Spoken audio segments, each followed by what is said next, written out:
ଓଡ଼ିଶାର ପ୍ରଥମ ଗଦ୍ୟସ୍ରଷ୍ଟା ତଥା ପ୍ରଥମ ସମର କବି ଢେଙ୍କାନାଳର ଗର୍ବଗୌରବ କବି ବ୍ରଜନାଥ ବଡ଼ଜେନାଙ୍କ ରଚିତ ସମର ତରଙ୍ଗ କାବ୍ୟକୁ ପ୍ରଥମ କରି ଗୀତିନାଟ୍ୟରେ ରୂପାନ୍ତରଣ କରି ରାଜ୍ୟ ଲୋକକଳା ସଂଘର ଉପସଭାପତି ଅବନୀ କୁମାର ମିଶ୍ର ରଚନା କରିଥିବା ଏହି ଗୀତିନାଟ୍ୟ ସମର ତରଙ୍ଗ ଲୋକାର୍ପିତ ହୋଇଯାଇଛି।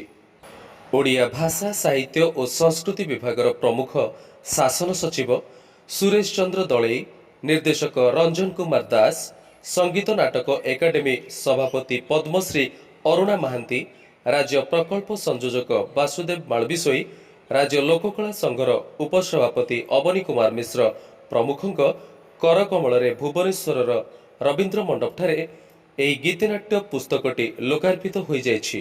ନିର୍ଦ୍ଦେଶକ ଶ୍ରୀ ଦାସଙ୍କ ପ୍ରେରଣାରେ କବି ବ୍ରଜନାଥଙ୍କ ସମର ତରଙ୍ଗ କବିତାକୁ ନାଟ୍ୟ ରୂପାନ୍ତର କରି ଅବନୀ ମିଶ୍ର ଓଡ଼ିଆ ବାଣୀ ଭଣ୍ଡାରକୁ ସମୃଦ୍ଧ କରିଛନ୍ତି।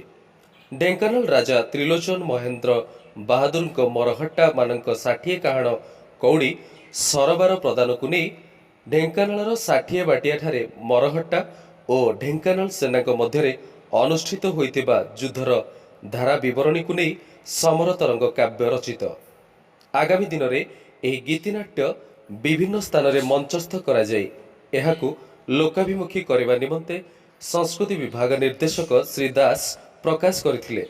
ବ୍ୟୁରୋ ରିପୋର୍ଟ, ମା ମାଟି କଥା।